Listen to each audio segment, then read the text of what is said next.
I acquired that watch in eBay, Germany. The watch has a fresh revision, and obviously it is well, in the status of the case. It seems to be polished. That is very clear, maybe already several times. But what is very important for me, this surface, this wonderful structured surface, this brushed surface. It's actually not brushed. It is this frosted design surface is not damaged. It's still okay. It's still perfect, and also the glass is perfect. And what is most important, the dial is spotless. There is nothing. There is not a coloring. There is not any dirt on that dial. It's wonderful white, and it reminds us to that. To the modern lines of these modern Seikos, which have in these special editions also this kind of structured dial. So this dial, I would say, this is it looks like Pergament.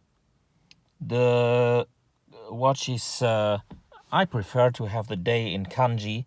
Seems to be a Japanese version. Actually, this King Quartz, and moreover more than the King Quartz, the Grand Quartz from the 70s and early 80s are not easy to buy in Germany.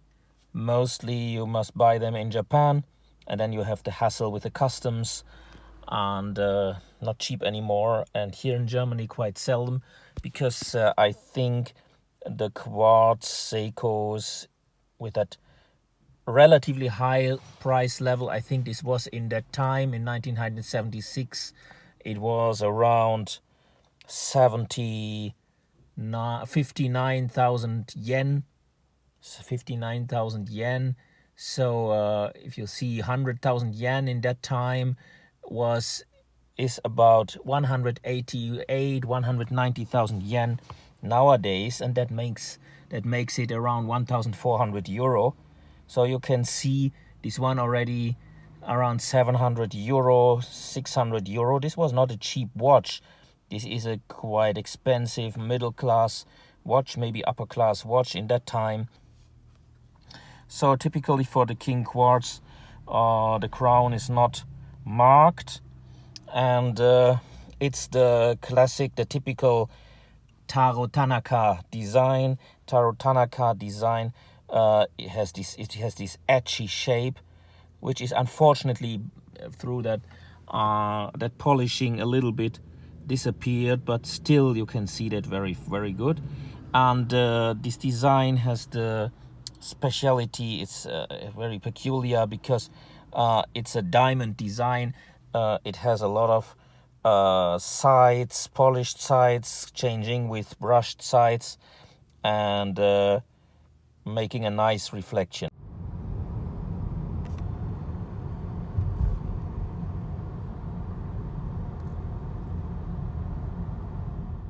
What I also like in exactly that version, same like in the black version, is this block index, which is again this typical style of the 70s, and it gives the dial a 3D shape, a deepness, which are very special, and also give it additional reflection, which I really love. So as usually in Seiko never exaggerated design elements or style elements which were fashionable. So also in the 70s, Seiko did not exaggerate in this line the 70s design.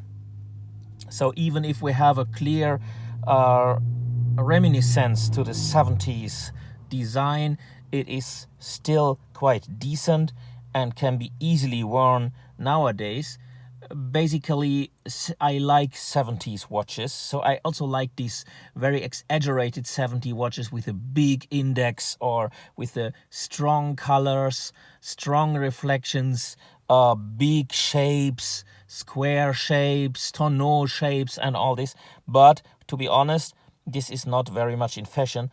And if you want to resell a watch like this, then it's always difficult to resell a 70s watch again. So there must be really a lover of this special design, and that is not that easy to find.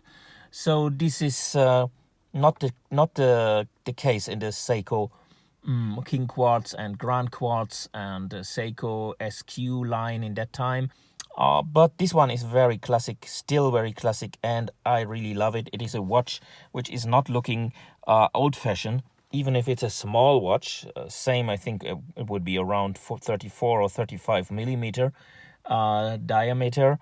And so it's maybe rather for smaller arms like mine. I don't have a very thick arm and thick ankle, so for me this is a perfect watch. But oh, this has not the SQ mark. I don't know if this is this a second-hand bracelet, but I doubt that, because the bracelet seems to fit in the design exactly to the case. And well, I checked that out. This watch seems to be original, because it's like it is in the catalog from 1977. So it was built 76, and it was presented in the Seiko catalog 1977 in this exact version with that frosted design case and frosted design bracelet. So this is a single quartz watch. It's not a twin quartz. You see that here in that symbol. The symbol is only containing one quartz. So if it is double quartz, you will see two of these quartz crystals. The fabric is symbolized by this, well, I don't know what it is under the quartz crystal. It seems to be a flash, something. Yeah, I think this is this Suva or the other one? I'm not sure. I would have to Google that. And then well, this is maybe it's Suva, yeah. No, this is the fabric which is for the Grand Seiko, whereas the other one, the Grand Quartz, is from the other fabric. So the Grand Quartz and the Grand Seiko are in different fabrics, and this one comes from the fabric which was producing the Grand Seiko. So that's for this watch. You see, this is well, this is a nice piece, a nice design piece, and I love to collect watch designs, classic watch designs.